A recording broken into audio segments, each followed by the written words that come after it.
Tá bem? Então, querida pessoa, é bom ter você aqui hoje para a gente conversar. Hoje vamos falar então sobre herança e escolha. E a única coisa que eu adianto já nesse momento é que certamente não falaremos sobre herança material, né? Há mais do que herança material a ser transmitida, né? Recebemos mais do que, quando recebemos, né? Mais do que recurso material, né? Para a gente então nomear como herança. E eu vou falar então sobre essa outra herança. É interessante falar sobre isso já, né? Porque esse par, herança e escolha, também pode aparecer, ou aparece com uma pequena variação dentro do campo da biologia, né? Herança genética ou ambiente? O que nos forma? É herança genética ou é o ambiente? O ambiente como sendo o campo das experiências, onde se faz escolhas também, né? Então, também não é disso que vamos falar. Não vamos falar nem de grana, nem vamos falar como objetivo direto, nem de genética como objetivo direto. Mas vamos falar, vamos dizer assim, da nossa vida social, vamos falar de sociologia, vamos falar de herança e escolha nessa perspectiva da nossa experiência social. Se você não se inscreveu no canal, faça isso. Se você lembrar de alguém para quem esse conteúdo possa ser interessante, manda para essa pessoa e fique, já vá se predispondo para fazer comentários, tá bem? Vamos dar sinal aí dos likes para a gente deixar marcas aí nas nuvens de que há interesse nesse tipo de conteúdo. Há pouco tempo eu soube de uma situação que ocorreu com uma senhora chamada Abigail Disney. Então é esse sobrenome mesmo, Disney, que é uma multimilionária, uma cineasta, documentarista, ativista norte-americana, que é parente, especificamente neta de um dos fundadores das empresas Disney. Então são dois irmãos, são coprodutores, e são produtores, né? Um é coprodutor em relação ao outro, que fundaram essa empresa Disney. E a Abigail Disney, ela, num determinado momento, assumiu a herança recebida devida a ela por essa linhagem, por fazer parte dessa linhagem. E, por conta disso, num certo momento, um momento mais recente, Abigail, por conta disso eu digo, por ter tantos milhões, estima-se 500 milhões, Abigail decidiu fazer uma doação de parte da sua herança, 70 milhões de dólares ela doou, e por ocasião disso ela fala da sua experiência como milionária e como membro dessa família, né? Então ela conta que por muito tempo ela sentiu vergonha de ser uma Disney. Ela achava isso constrangedor. Ela conta que ela cresceu numa família que é uma família conservadora, onde os valores de família eram valores importantes, de lealdade, dizer a verdade. Então ela descreve assim como sendo o lado conservador da família. Mas ela diz também que ela aprendeu com os pais a ter discrição em relação à condição dela, especificamente no que diz respeito a dinheiro e a status. Ela diz que isso não era uma coisa valorizada na família. O que se valorizava era justamente colocar isso em segundo plano, não tornar isso uma prioridade. O fato de ter dinheiro, o fato de ter status, isso era reforçado como uma coisa não prioritária, como algo de segundo plano. E Abigail diz, eu percebi num certo momento que decência, ser uma pessoa decente, significava se importar com o fato de que poucos tinham muito e muitos tinham tão pouco. Então, na concepção dela que é uma concepção moral, né, de decência, deve se importar com o que nós chamamos aqui em discussões aqui no Brasil de desigualdade, né? Claro, isso fala-se de desigualdade no mundo, mas Esse é um tema muito importante para nós. Então, Abigail associa, né, a decência moral com o desconforto com a desigualdade no mundo. E é em função disso que ela faz também a sua doação. E eu cito, né, conto essa história relativa a Abigail Disney, porque ela ilustra algo que o tema da conversa de hoje já indica, né? E aí não é só a herança material. Esse é o ponto. Ela, tratando dessa situação da herança material, ela já fala daquilo que foi herança também moral na casa dela. Então, acima de tudo, o que é importante nessa citação que ela faz da herança moral que ela recebeu foi a de não ostentar nem dinheiro, nem status. Então tá aí, né, a indicação do que é o sentido dessa herança nessa nossa conversa. Aquilo que é transmitido dentro do seio familiar do ponto de vista do significado, do ponto de vista simbólico, muito mais do que do ponto de vista material, do ponto de vista financeiro. E eu quero já ler aqui um comentário do Numeriano, a gente vai conversando, né? Para que eu não corra o risco de perder, né? Ele diz assim: uma sociedade pode involuir até se extinguir, a depender das heranças, as quais são sempre coletivas e expressões dos valores ou antivalores predominantes numa dada época histórica. É simplesmente perfeito o que o Numeriano está falando. Está tudo aí associado, ligado ao que ele está comentando. E eu vou aproveitar bem esse comentário do Numeriano, né? Ele fala de uma sociedade que pode involuir ou extinguir a depender das heranças. Heranças como valores ou antivalores. O comentário que o Numeriano faz está no seio da discussão moral. Porque o sentido mais elementar, mais básico da moralidade é pensar a relação da parte, que é o indivíduo, com o todo. A relação do indivíduo com o todo e como que esse todo se conserva, como que esse todo permanece, como que esse todo também se reproduz. Aí está a discussão moral. E quando se identifica habilidades morais já em espécies animais, e sempre se pode ou se deve destacar os símios, que são mais parecidos conosco, a moralidade ali é justamente a sustentação do grupo. Ou seja, a moralidade já tem uma função na evolução ou na sobrevivência do grupo. E por isso que é sensacional o que o Numeriano coloca aqui, porque ele está justamente entendendo como essa moralidade ela importa para também manutenção e evolução do grupo social humano. Essa mesma moralidade vai funcionar, mas agora não apenas do ponto de vista da sobrevivência física, sobrevivência da espécie, né? No sentido apenas material do corpo, vamos dizer assim, mas a sobrevivência também como um grupo que se reforça, um grupo que se protege, um grupo que se cuida e que dá condições, como ele indica, o Numeriano aqui indica, de realmente evoluir. Aí de novo, evoluir moralmente, evoluir do ponto de vista humano, né, de ser uma criatura humana, como eu vou conversar com vocês, mas excelente.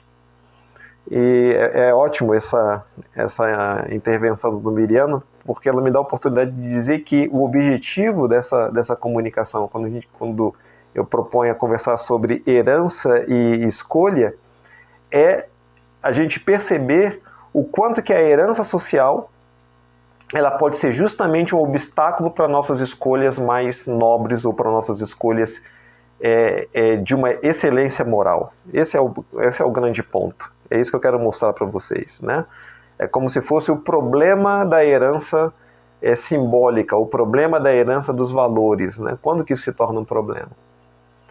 Eu citei um exemplo, mas contei uma história com a Abigail Disney, em que a herança familiar a ajudou. Quando ela conta que aprendeu dentro de casa a não supervalorizar dinheiro e status, ela foi ajudada para que ela tivesse uma compreensão de decência que a levasse a se importar com a desigualdade dos outros. Então é isso mesmo, a herança social, ela pode sim produzir uma involução da sociedade e pode levar a uma extinção da sociedade. Falando isso, eu penso, por exemplo, numa situação histórica que nós vivemos há décadas atrás, chamada de Guerra Fria, onde a extinção humana era um risco real, que dependia, que estava atrelada à decisão de se usar armas nucleares para destruir o inimigo por razões que eram, no final das contas, razões ideológico-políticas, envolvendo concepções de sociedade, concepções morais de novo. Sobre isso não posso falar, senão a nossa conversa vai tomar outro rumo. Então esse é o objetivo, pensar como que as nossas heranças são obstáculos para o nosso crescimento moral. O adoecimento climático do planeta já é fruto da escolha política das elites econômicas e será a perigosa herança para nossos descendentes. Ótimo também esse ponto, né? Eu falei do risco real que ocorreu na época da Guerra Fria nuclear, e hoje a gente vive um outro risco em função de decisões morais em razão da degradação do meio ambiente. Presente esse risco. É um risco que também já se constitui fato, né? As consequências climáticas já estão acontecendo. E é isso mesmo. E o que há de moral aí? Né? É nós tomarmos decisões sem considerar o todo, que também é o todo terrestre. Né? Nós como parte de um todo terrestre. Isso também está no campo da herança de valores que nós recebemos, valores de consumo, valores de lucro, de ganho, a despeito das consequências. Então essa é a herança que a gente recebe, a gente é convencido disso. Isso nos leva a degradar o meio ambiente com as consequências reais que isso implica. Né? E isso é moral. Eu, nessa decisão de explorar o meio ambiente pensando só em mim e não pensando as consequências para as outras espécies vivas e não pensando as consequências para todos os outros habitantes do planeta e também para os futuros habitantes do planeta. Questão moral. E a Roselma escreve: penso que não são escolhas somente da elite, meu caro. A espécie humana tem escolhido também. A elite sai da sociedade. Roselma, obrigado. Esse é o caminho que eu vou seguir. Tá? Eu vou até entrar aqui no que eu quero falar para vocês, porque eu quero justamente ir além dessa discussão em relação à elite. É perfeito, Roselma. É disso que se trata. É disso que se trata. Então vamos lá. O que é herança? O que interessa para nós essa conversa orientada por moralidade? O que interessa, ou como interessa pensar a herança? Então já disse que não é uma herança material propriamente. Quando o ser humano define buscar interesses, realizar seus interesses, há dois tipos básicos de interesses. Há os interesses propriamente materiais, que, por exemplo, é a sobrevivência do corpo, como eu já falei, e é o ganho do dinheiro também, o ganho de recursos, e são interesses materiais. E há também interesses não materiais ou imateriais, que é, por exemplo, adquirir status, adquirir honra, adquirir reconhecimento dos outros e, no nível ainda mais interior, adquirir uma convicção ou uma certeza de que vai, de alguma forma, continuar existindo mesmo depois da morte. Né? É o interesse de resolver o problema da morte. No sentido também espiritual, sobretudo espiritual do termo. Então há os interesses materiais, como exemplifiquei, os interesses imateriais. Acontece que as pessoas buscam realizar esses interesses, e eu acentuo, mesmo os econômicos, por meio de ideias. As ideias vão guiando o modo de realizar esses interesses. As pessoas não vão simplesmente buscar dinheiro, mas tem uma forma de buscar dinheiro. Né?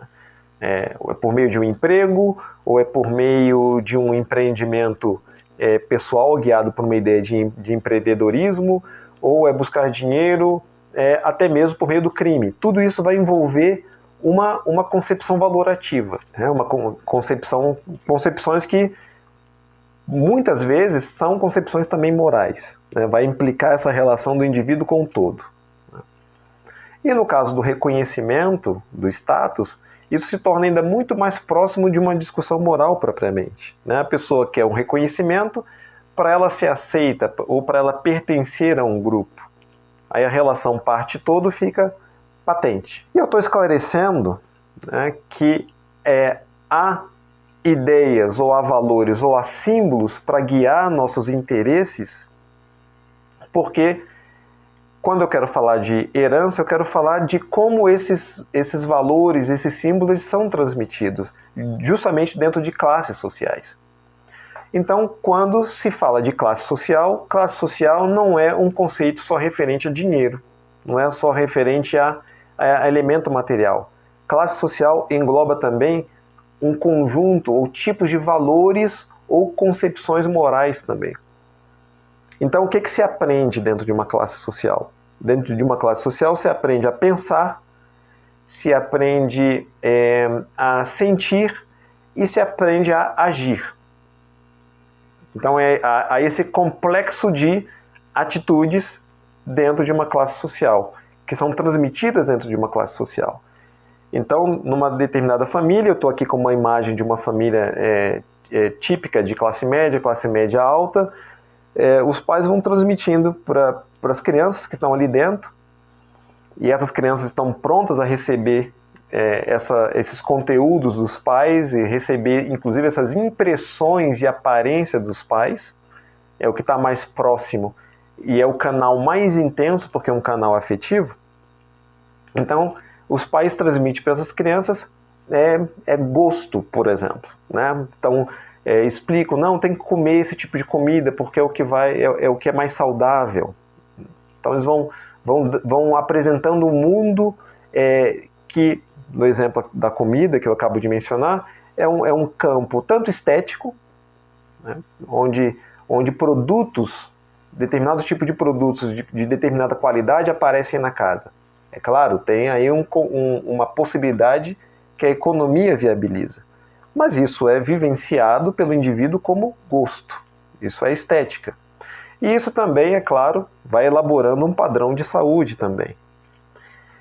Mas além disso, o que mais esses filhos captam num ambiente como esse? Captam também o gosto por estudar, ou o gosto que também é estético, né, de ouvir determinado tipo de música, por ver determinado tipo de filme. Essas crianças ganham livros de presentes e essas crianças veem os pais lendo livros. Também faz parte dessa escolha, como eu estou mostrando, uma escolha de gostos, né? Mas uma escolha de valores que vão também constituir um modo de viver, né? Então a criança vai gostar de ler, por exemplo. Também tem o uso do tempo. Então, no que diz respeito à escola, os pais fazem... muitos, né? Os pais comprometidos com os filhos vão ter um grande esforço para fazer os filhos estudarem, gastarem tempo estudando, não somente indo para a escola, mas voltando para casa, lendo, fazendo dever de casa. Então os pais vão gerindo o tempo e vão construindo um sistema de disciplina que também é transmitido para essas crianças. E junto com esse sistema de disciplina, justamente porque é um sistema de gestão do tempo, tem aí uma transmissão de prospecção, de prospectiva, de futuro. Então, estudar hoje, fazer as lições agora, deixar a brincadeira para depois, porque isso vai repercutir no projeto de indivíduo que reproduz a classe. Então, aí entra a ideia de reprodução. Então, os filhos vão aprendendo a fazer mais ou menos como os pais fizeram, para que eles estejam nessa mesma classe, quem sabe até um pouco acima, né, para permanecer, né, naquele nível. E assim vai se constituindo o que a gente chama de uma classe social. E eu tomei como modelo uma classe social, uma classe média típica, mas todo esse esquema vai funcionar à sua maneira numa classe inferior, né, numa classe economicamente inferior, mas onde valores também são transmitidos ali. Onde não há um esquema de disciplina, não há um esquema de estudo estruturado, onde a perspectiva de trabalho é de um trabalho geralmente subalterno, Então a gente vai, né, no comércio, a gente vê que as pessoas estão ali servindo, limpando, são pessoas que pertencem a um grupo, né, um grupamento que é desprivilegiado tanto no sentido econômico, mas também no sentido simbólico, em razão dos acessos que essas pessoas têm à informação, a conhecimento, como já citei, pela leitura, mas também um acesso para ver filmes que são filmes que são mais sofisticados no sentido que são mais ricos esteticamente, mais cheios de elementos e de relações que ampliam a imaginação. Então essas classes desprivilegiadas, elas também entram no esquema de reprodução também. Reprodução da forma de pensar, de ver o mundo. Né? Eu agora falando isso, eu lembrei de uma amiga minha que fazia um trabalho social numa cidade satélite, que é que tem então onde predomina uma renda mais baixa. E esse trabalho social dela era ensinar Kung Fu, dar aulas de Kung Fu, como uma espécie de condicionamento físico. E ela ali se deu conta de que muitas crianças não sabiam o que era esquerda, o que era direita. Olhem só, né? O flagra, né? Um exemplo patente do que é uma classe desprivilegiada economicamente, também tendo o desprivilégio no sentido de conhecer menos. Uma criança que não sabe o que é esquerda e o que é direita. Então era uma criança que ela supunha que já podia conhecer. Ela fazia esse trabalho nesse ambiente, mas também faz trabalho em ambiente de classe média. Ela nunca tinha constatado isso. Então ela faz uma comparação entre classes e entre crianças de uma mesma faixa. Então, em cada classe social, não há apenas essa herança material, mas há uma herança de pensamento, uma herança de modo de ver, uma herança de habilidades que vão gerar, essas diferentes heranças vão gerar uma reprodução da classe. Então aquele indivíduo que nasce naquela classe fica ali, né? Às vezes ascende, mas ascende dentro daquele mesmo ambiente que a gente identifica como sendo um ambiente mais privilegiado por ser o ambiente com mais recursos. Então essa é a herança. E eu destaco dentro dessa herança, tanto no modo de ver, no modo de sentir, quanto no modo de agir, a herança propriamente moral. Ou seja, como que nessa classe o indivíduo entende o outro, especialmente como o indivíduo entende o diferente, como o indivíduo se sente em relação a esse diferente, como que o indivíduo age em relação ao diferente. Então, nessa classe privilegiada, cria-se a ideia, com algum fundamento, de que há uma superioridade. Né? Essa superioridade de recursos leva a uma ideia de uma superioridade também como gente. E tem como contraparte ver o outro, o desprivilegiado, como um inferior, como gente também. Então, existe aí um pensamento, um modo de ver, uma perspectiva que vê um inferior, há um sentimento de afastamento em relação a esse inferior, de indiferença. Ele não pertence ao meu grupo, né? Eu não quero estar com inferiores. Né? E há também uma ação que é justamente essa de não fazer nada em função desse inferior, senão uma coisa que é transmitir para esse desprivilegiado que ele é justamente inferior. Então são construídas visões, né? Uma visão de superioridade de um lado, e é transmitido, pronunciado um discurso em relação ao desprivilegiado de que ele é inferior. Mas a história fica mais trágica quando esse desprivilegiado ele absorve esse discurso e se crer inferior. Então esse é todo o quadro.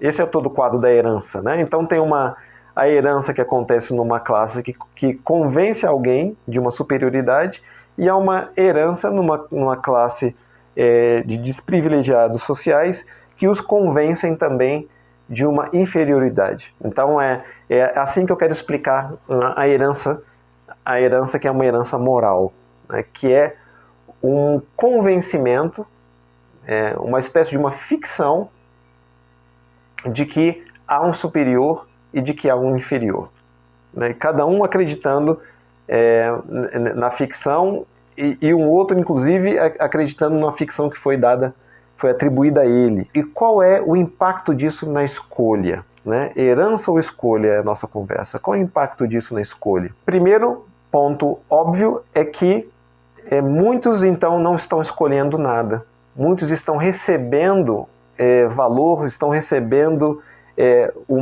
uma ideia, uma forma de pensar, estão recebendo um gosto, estão recebendo uma orientação de ação que, por um lado, pode até ser inconsciente, e por isso não haveria escolha, e, por outro lado, simplesmente não foi elaborado por si, não foi elaborado pelo indivíduo. Então, se pensarmos escolha, né, como sendo um elemento, uma habilidade, vamos chamar assim, uma habilidade que diz respeito à liberdade do indivíduo, então, em ambos os grupos, essa liberdade é uma liberdade condicionada, uma liberdade mitigada até, e uma liberdade, de certa forma, tão difusa que posso dizer, inconsistente. É quase uma não liberdade, né? Porque tudo que se deve escolher está dado pelo grupo. O grupo diz quais são as suas alternativas. Os pais colocam as alternativas para os filhos, tanto numa classe quanto em outra, né? E como eu disse, isso pode ser trágico. E do ponto de vista moral, é trágico para os dois níveis que eu aqui construí para simplificar, para os dois níveis de classes sociais, um nível mais elevado e um nível inferior. Extrapolando o sentido da escolha, indo para além dessa ideia de liberdade e pensando a escolha no campo especificamente moral, que faz pensar a relação da parte com o todo, então esse campo de escolha, a qualidade desse campo de escolha, ela ganha um ponto decisivo, né? Que é o fato de que tanto o privilegiado social quanto o desprivilegiado social, os dois estão afastados de uma escolha, de uma concepção que é universal. Então, os dois estão presos às escolhas da sua classe.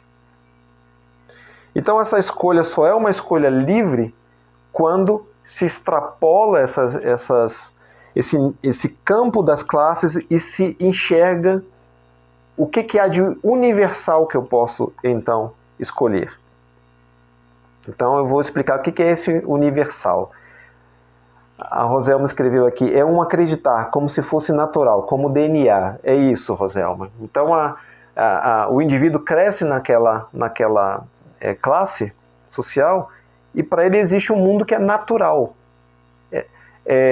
A Abigail Disney, que eu mencionei, ela disse que em um determinado momento da vida dela, a Abigail Disney, uma neta do fundador da empresa Disney, multimilionária, ela disse que no determinado momento da vida dela, ela descobriu que nem todos viviam junto a um lago. Então imagine que ela cresceu certamente numa mansão magnífica, diante de uma paisagem magnífica, diante de um lago. E que ela e aquilo era o natural para ela. Num determinado momento ela descobre que há pessoas que têm um tipo de vida totalmente diferente. Inclusive é dito que ela já adulta, né, ela já com essa clareza, ela vivendo em Nova York, ela anda de metrô, né? Então ela vê ali o que é uma multimilionária andando de metrô, né? Eu fico pensando se isso ocorreria no nosso país, né? Então ela ali desnaturalizou aquela posição privilegiada dela. Mas o importante é também o desprivilegiado que também naturaliza a sua condição.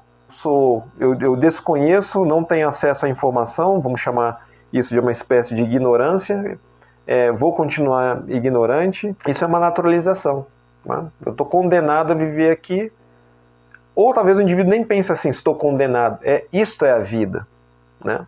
Isso é minha vida. Então qual é a forma de extrapolar os limites da classe e fazer uma escolha que é realmente uma escolha moral?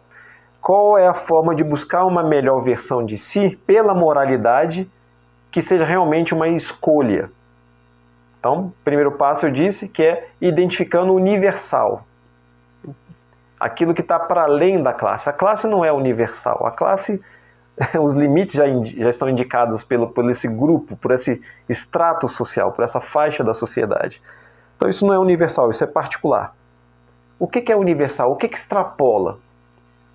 E há algumas coisas que extrapolam a classe, né? E nós conhecemos esses universais. Eu vou citando então três níveis do universal, né?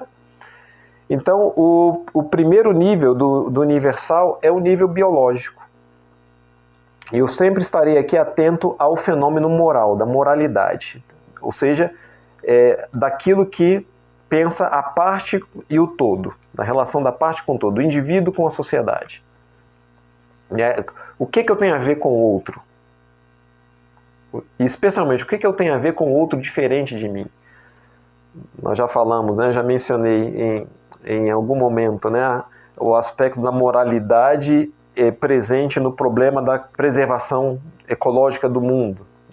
Então o outro aí é o sistema, a bioesfera, é o sistema de vida que tem no planeta e das outras espécies. Qual é a relação que eu tenho com isso?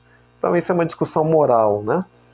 Então o primeiro nível universal é justamente o nível da biologia, né? Que é o fato de que todo ser humano ele nasce num seio familiar, que aqui eu quero atentar para o ser humano, né?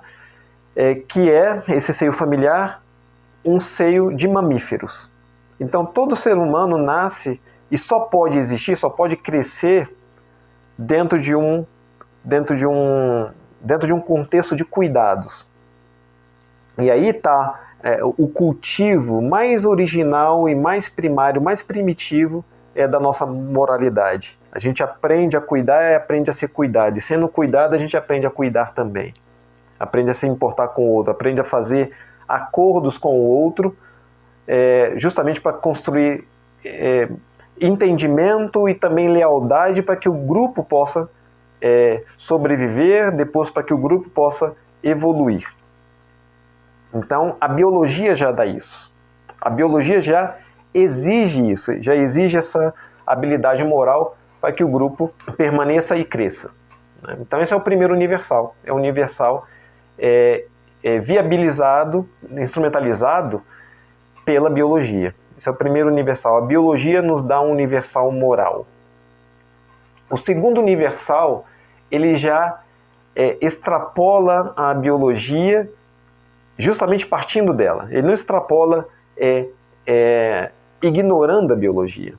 O segundo universal, ele percebe essa característica moral da biologia, a habilidade de ter empatia, a habilidade de ser altruísta e a habilidade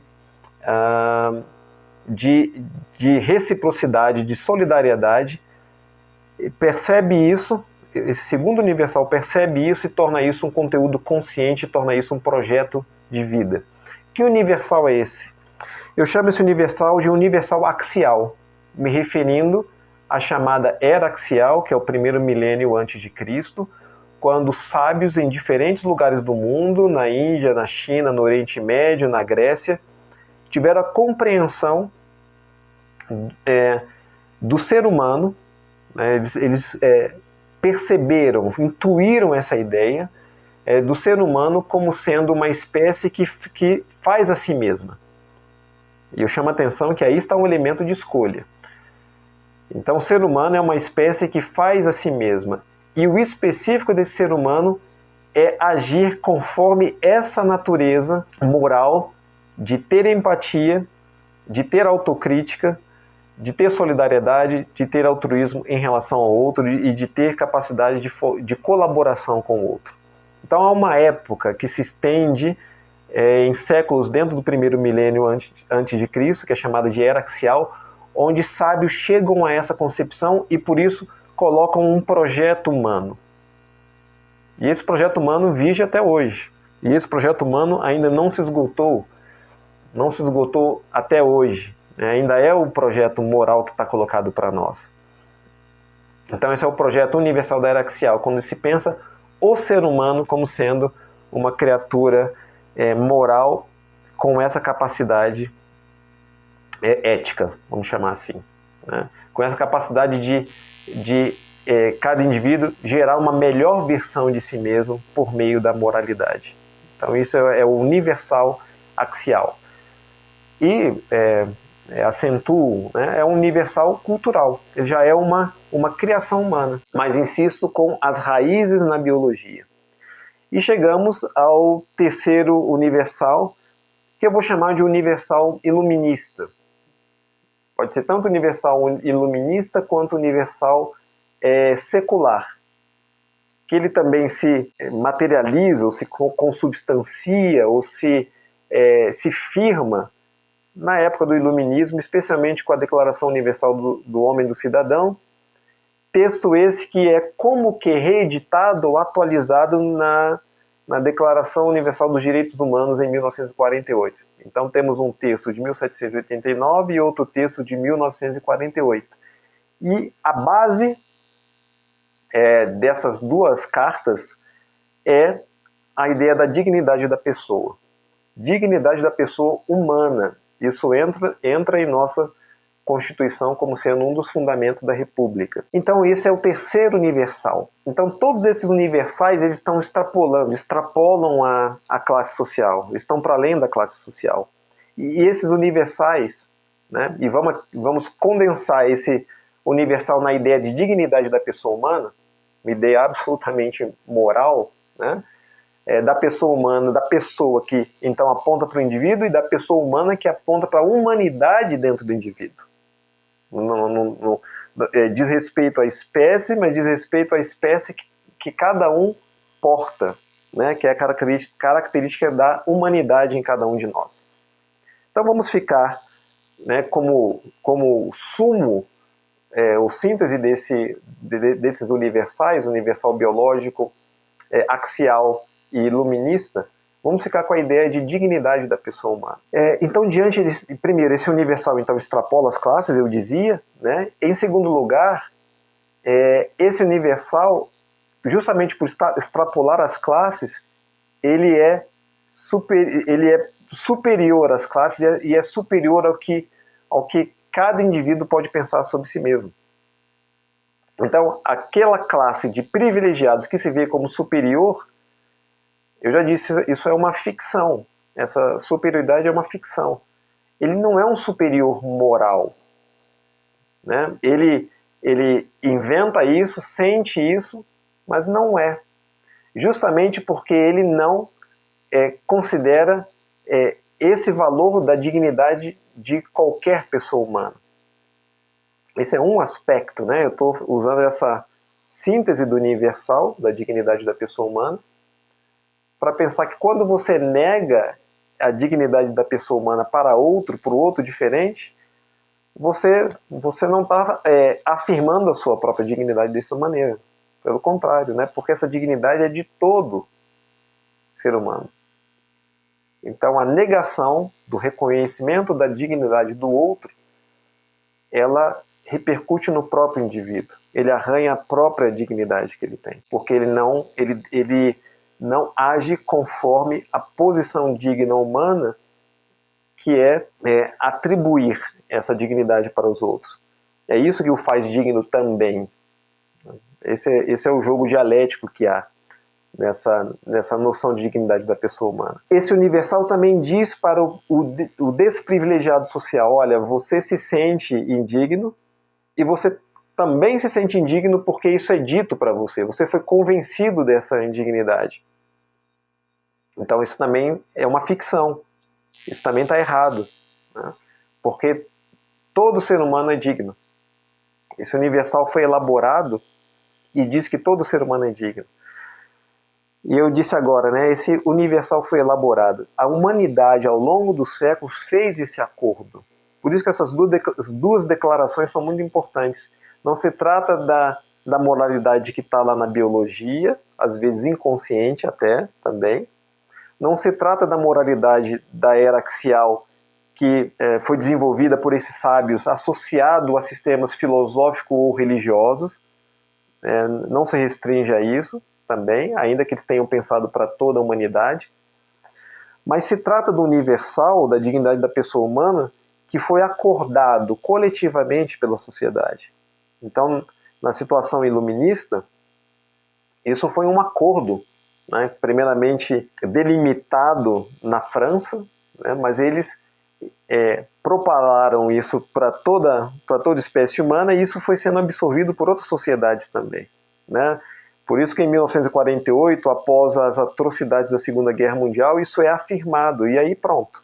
E aí isso está atrelado às Nações Unidas, e isso se torna realmente uma escolha da sociedade. Então, se depender apenas da herança moral, nós não evoluímos moralmente. Se depender apenas da herança moral social, nós não alcançamos a melhor versão de nós mesmos, nós não encontramos os melhores caminhos para a excelência humana.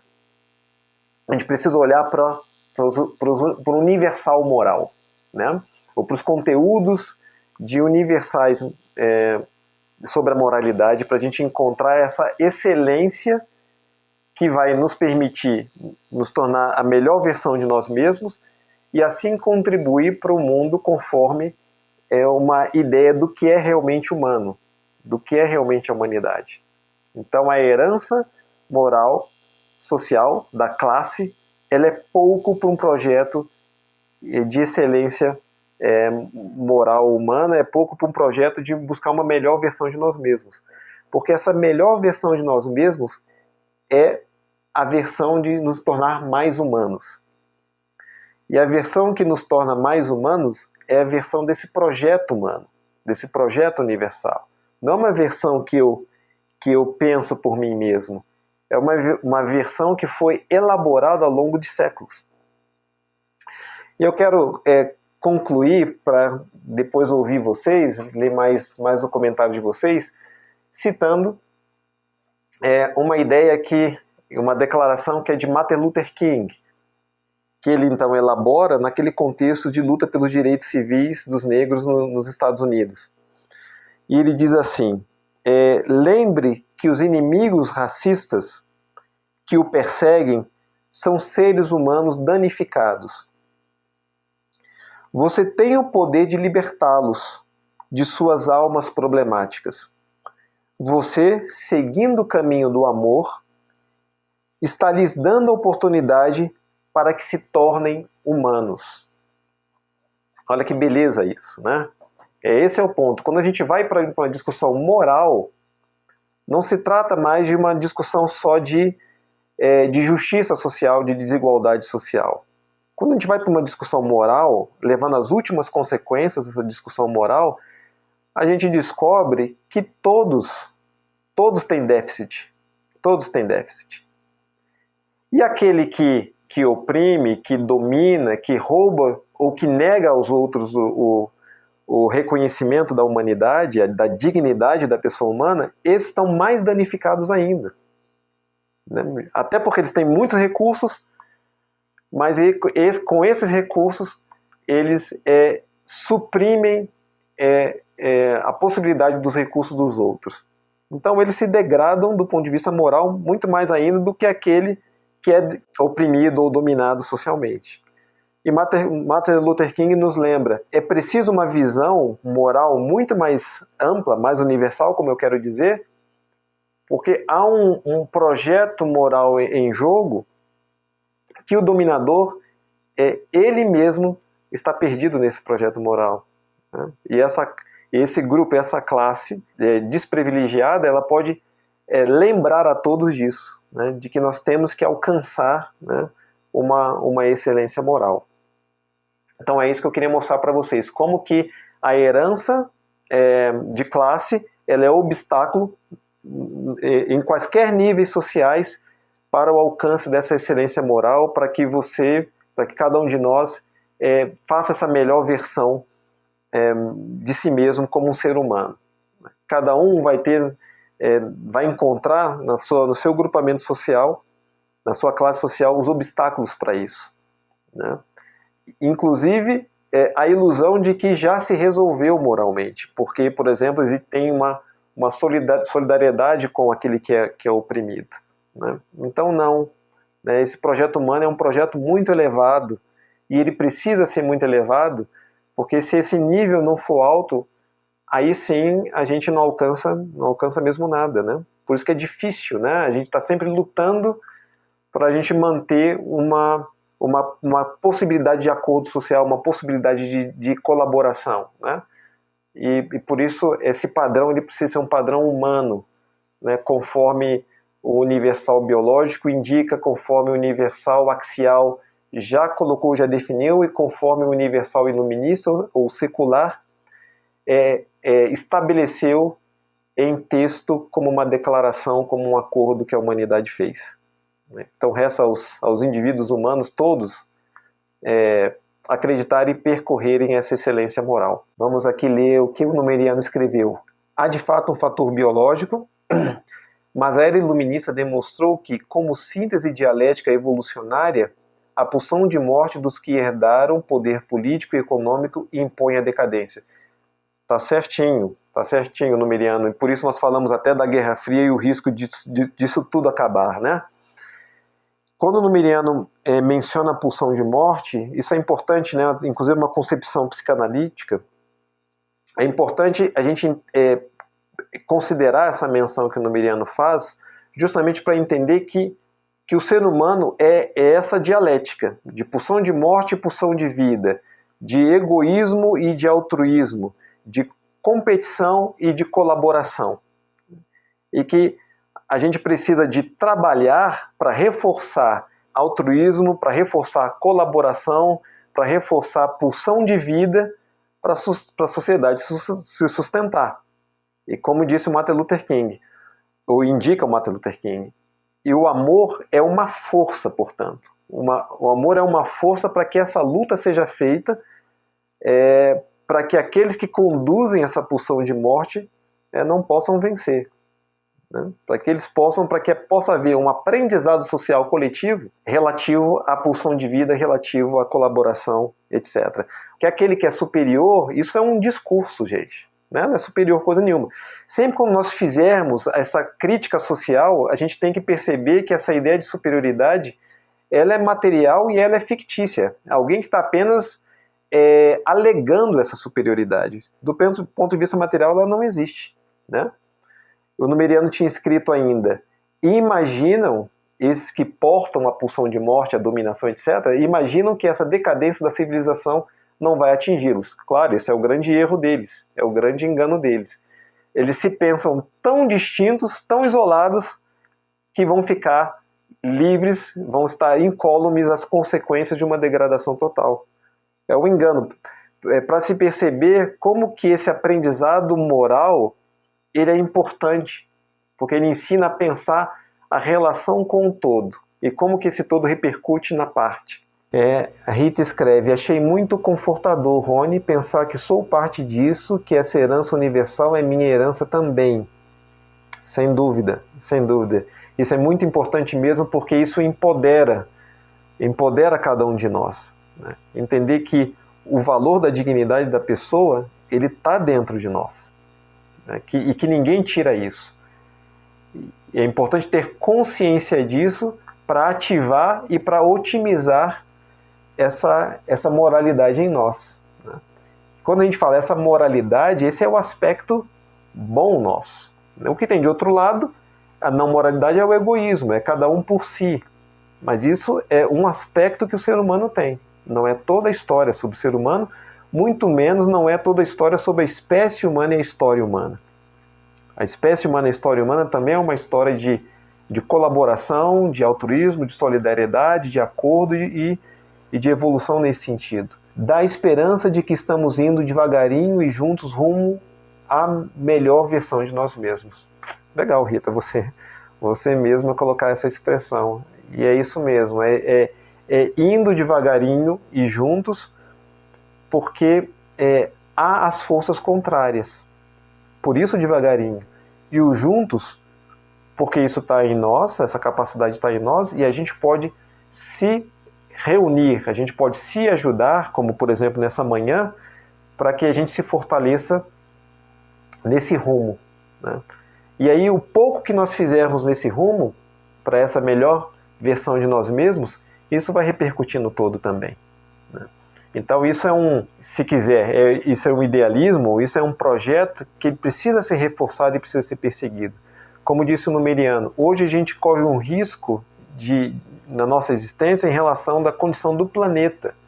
A gente precisa desse projeto, a gente precisa dessa crença, a gente precisa desse ideal para a gente poder se contrapor a tudo isso, né? E isso vai acontecendo em diferentes níveis. Em diferentes níveis a gente pode cuidar desse projeto. Roselma, para se evoluir para essa ideia de ser humano, implica sair da lógica da moralidade particularista para uma moralidade universal, que entende a todos os seres humanos, sobretudo para o seu semelhante, que se estende, né, a todos os seres humanos, sobretudo para o seu semelhante. É a própria ideia de semelhante que precisa ser incrementada, né? A nossa ideia de semelhante é uma ideia, isso é o limite da moralidade espontânea. Por isso eu disse, é importante tomar consciência dela.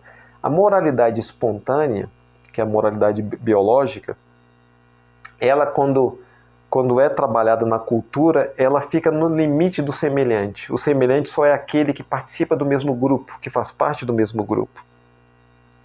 Esse é o ponto, então, importante a gente entender, né?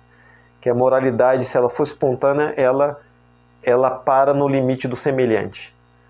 Então, o semelhante, a ideia do semelhante, ela precisa ser incrementada, justamente, como coloca a Roselma, pela noção universal, né? Ou seja, pela noção do ser humano. Essa ideia do ser humano, ela precisa de ser incrementada, precisa de ser difundida, ela precisa de ser argumentada e precisa de ser objeto de convencimento para que se enxergue o ser humano e não se enxergue o partícipe de uma classe, para que a visão não seja uma visão particularista, como diz a Roselma. E essa ideia do semelhante, ela pode ser estendida até a ideia do ser terrestre. Isso é novo, isso é estranho, mas é isso, né? A ideia de que todos nós participamos deste planeta, somos parte desse planeta, né? Então, nesse sentido, nós todos somos, como diria São Francisco de Assis, né? Nós todos somos irmãos. Uns esqueceram disso, outros ignoram isso. Tem que ser lembrados disso, tem que ser convencidos disso, de que todos somos seres terrestres e nós precisamos desse planeta, nós precisamos das outras espécies para a gente continuar vivo, né? E a nossa ação concertada, organizada, ela vai favorecer ou vai desfavorecer essa manutenção e essa preservação. Então é um acordo entre nós que é um acordo sobre todos os seres terrestres, né? E é claro, por fim, um acordo também sobre o próprio palco em que esses seres terrestres atuam, né? Sobre o próprio planeta físico, né? Então, a herança particularista, ela costuma ser, ou tende a ser, um obstáculo para a nossa escolha como seres humanos, como seres universais, como seres que portam a dignidade da pessoa humana, né? É nesse sentido que a herança pode obstruir a escolha. E Numeriano escreve, e certamente as outras civilizações do cosmos. Eu pensava nisso, né, Numeriano? Em que momento que nós também vamos ter também a capacidade de obstruir ou de interferir na situação cósmica também, né? E essa capacidade ela é crescente, né? A ideia, eu ouvi dizer, não li não, que o Elon Musk, um bilionário norte-americano, que tem muitos interesses em viagens no espaço sideral, até de colonização de Marte, ele pensa, né, em encher os arredores do planeta Terra com satélites também, né? Então pode supor os distúrbios que isso pode causar para o planeta, que a gente não sabe até onde isso vai repercutir no universo. Sim, então para as outras civilizações possíveis também, Numeriano. Assim, nós sempre somos parte de um todo. Esse é o princípio da discussão moral. Eu na minha família, com os meus colegas de trabalho, eu com a minha vizinhança mesmo, eu com os brasileiros, para a gente acelerar aqui nessa escala, eu com os outros seres humanos todos, eu com todos os seres não humanos, eu em relação com o espaço sideral todo. Então nós todos compomos um todo. E o ponto aí, e um outro ponto fundamental é que eu, como uma pequena parte, ou como parte, eu exerço influência nesse todo. Eu posso exercer influência nesse todo, especialmente buscando a melhor versão de mim, né? Especialmente me tornando um melhor ser humano, caminho esse moral, né? Para que esse impacto seja um impacto construtivo, um impacto edificante. Tá bem, queridos?